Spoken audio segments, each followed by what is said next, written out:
Jangan insecure dengan diri sendiri dan Oke. kita yakin bahwa setiap individu itu unik dan memiliki potensi masing-masing. Atau kalau bahasanya anak-anak Jaksel itu milik privilege masing-masing, Oke, privilege memiliki masing-masing iya, ya. memiliki nilai keunggulan masing-masing. Nah. Jadi apapun atau siapapun teman-teman atau saudara-saudara itu pasti bisa dalam mengikuti organisasi.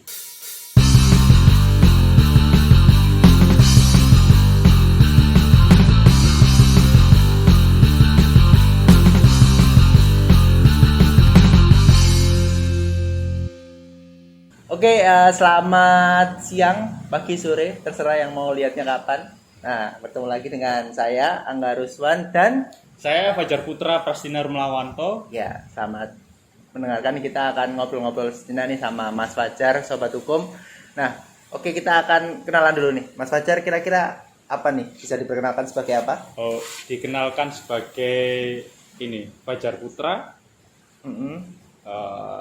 Biasanya teman-teman kalau nyebutnya saya itu Fajar. Fajar gitu aja. Nah, Mas Fajar ini katanya ini ya, ASN.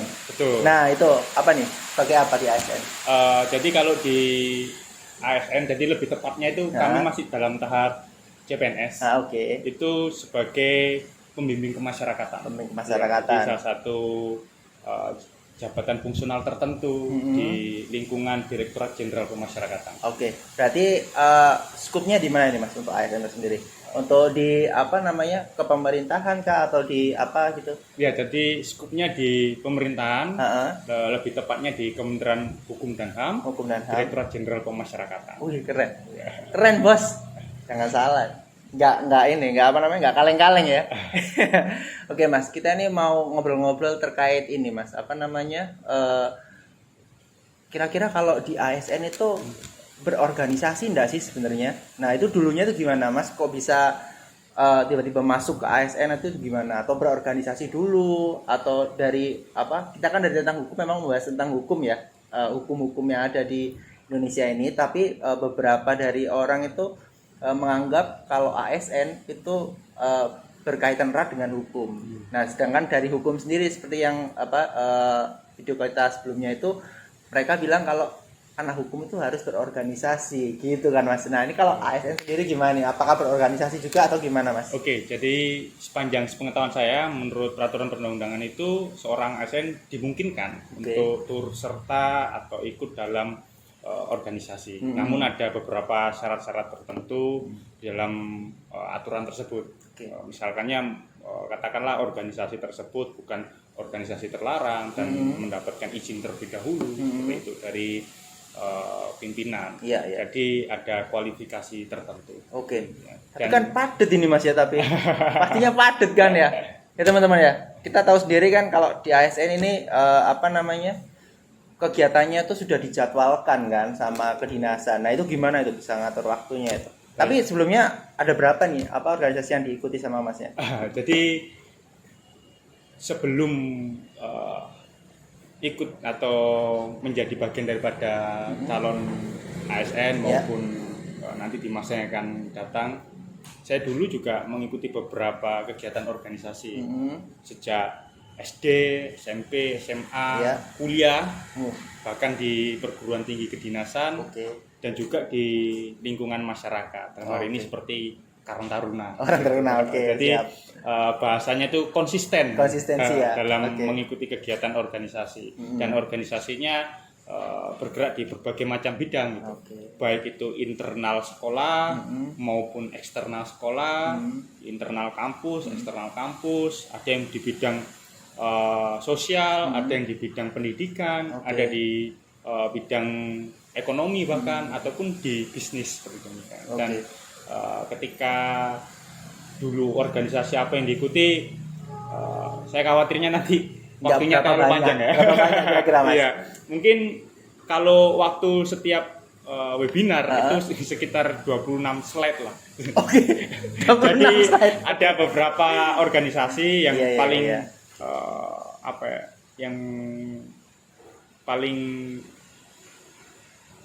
sering saya ikuti itu organisasi biasanya yang ada di dalam internal sekolah maupun eksternal sekolah itu sendiri. Dan karena memang ini ya kadang ketika mengikuti kegiatan itu membutuhkan beberapa analisis. Jadi kan Mas tanya, kok bisa mengikuti kegiatan yang padat dengan kegiatan di eksternal atau kegiatan organisasi?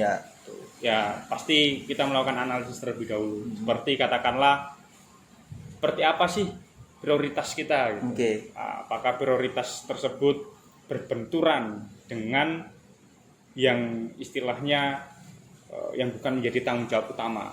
Ketika berbenturan, ya yang jadi tanggung jawab utama ini yang tetap yang paling utama. Kemudian manajemen kemampuan diri ataupun sumber daya yang kita miliki. Apakah ketika mengikuti kegiatan atau organisasi tersebut akan membuat saya istilahnya terbatasi atau tidak mampu untuk melaksanakan. Jadi sebelum masuk ke sana dianalisis terlebih dahulu.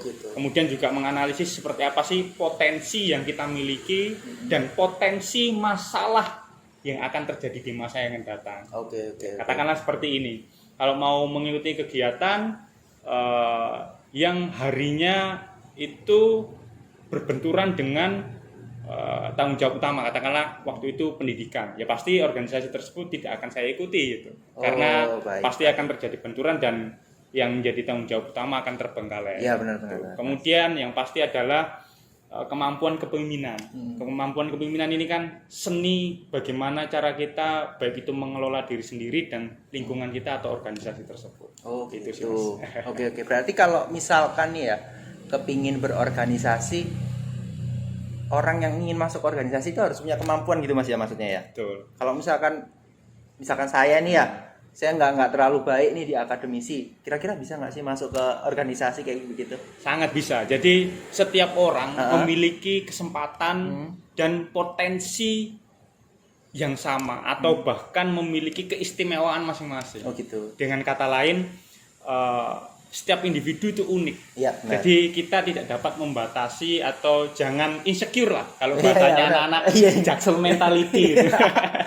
Jangan insecure dengan diri sendiri dan kita yakin bahwa setiap individu itu unik dan memiliki potensi masing-masing. Atau kalau bahasanya anak-anak jaksel itu milik privilege masing-masing, memiliki nilai keunggulan masing-masing. Jadi apapun atau siapapun teman-teman atau saudara-saudara itu pasti bisa dalam mengikuti organisasi maupun dalam bersosial masyarakat maupun dalam kegiatan-kegiatan yang sudah menjadi tanggung jawab utamanya. Katakanlah seperti pendidikannya. Gitu. Jadi kalau misalkan bisa diambil garis besar, walaupun menjadi ASN itu organisasi tetap penting ya Mas ya? Betul. Karena kalau misalkan dari ASN kita nggak berorganisasi, kita akan berkecimpung di satu area aja gitu ya? Berarti kalau misalkan seperti itu, Mas Fajar ini ketika berorganisasi itu harus mengatur waktunya sedemikian rupa gitu. Tapi kan di ASN ini kan padat banget sih Mas. Nah itu memang Mas Fajar tadi bilang kan ada yang diprioritaskan antara kewajiban sebagai ASN atau kependidikan di dinas tersebut dan ketika berorganisasi. Nah ketika kedinasan tersebut memang belum terlalu ada tanggung jawab tertentu. Nah kan ada juga tuh jadwal-jadwal sekolah yang seperti apa dan seperti apa. Nah itu ngaturnya gimana kalau misalkan ketika di organisasi diperlukan?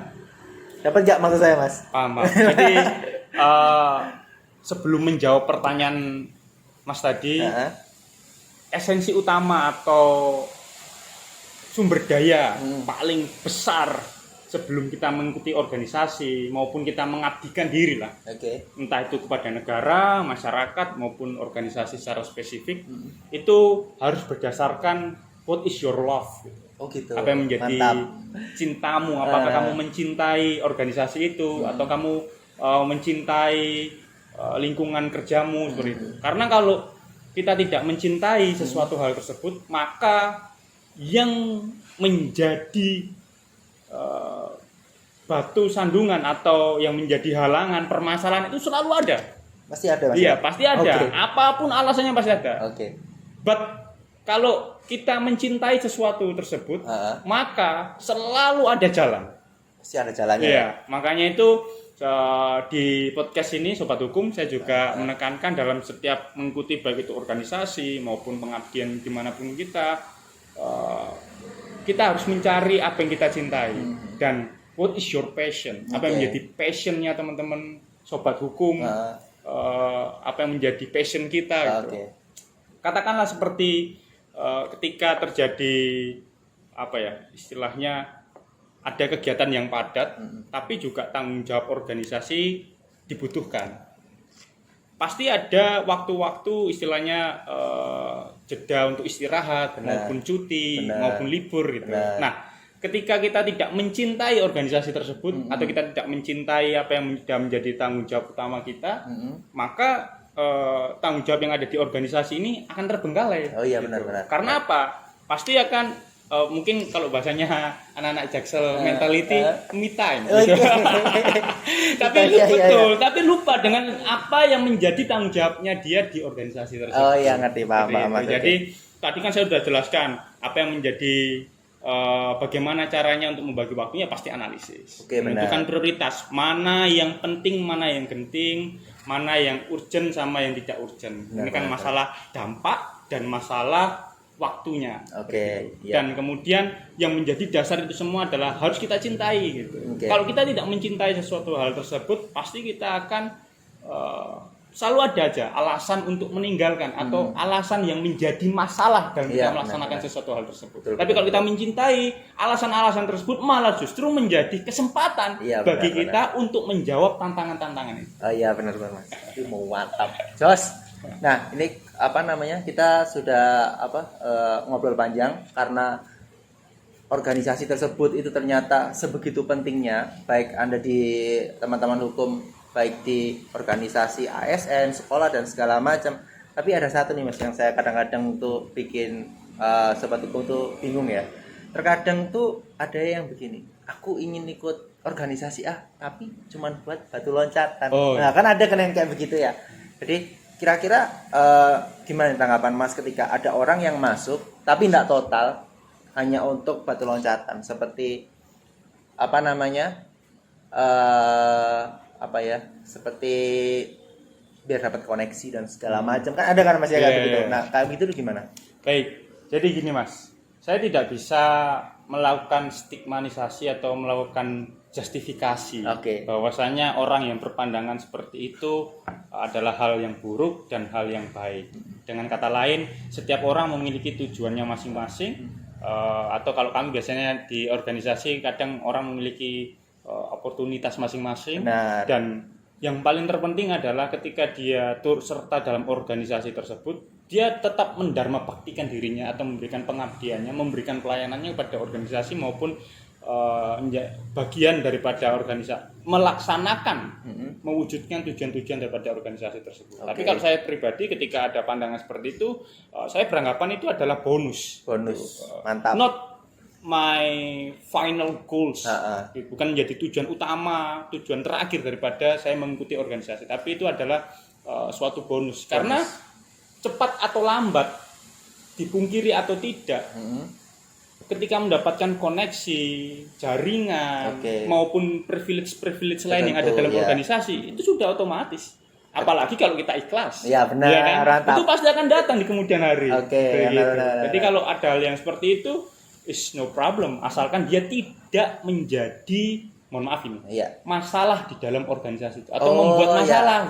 Paham. Oleh karena kepentingan dirinya atau sekelompok kecil dirinya dalam suatu organisasi tersebut merusak tujuan utama organisasi. Ya ini yang nggak boleh. Gitu. Tapi kalau dia sepanjang linier sejalan dengan tujuan organisasi, is no problem. Benar. Mantap Mas. Jadi gitu sobat hukum tentang kita obrolkan tentang organisasi ketika teman-teman berada di masyarakat atau jadi ASN atau lagi di pendidikan di hukum atau di fakultas hukum seperti itu. Tapi nanti kita akan ngobrol lagi sama Mas Fajar tentang tentang gimana sih Mas Fajar bisa masuk ke kedinasan dan segala macam. Tapi kita akan bahas di episode selanjutnya. Bye, thank you.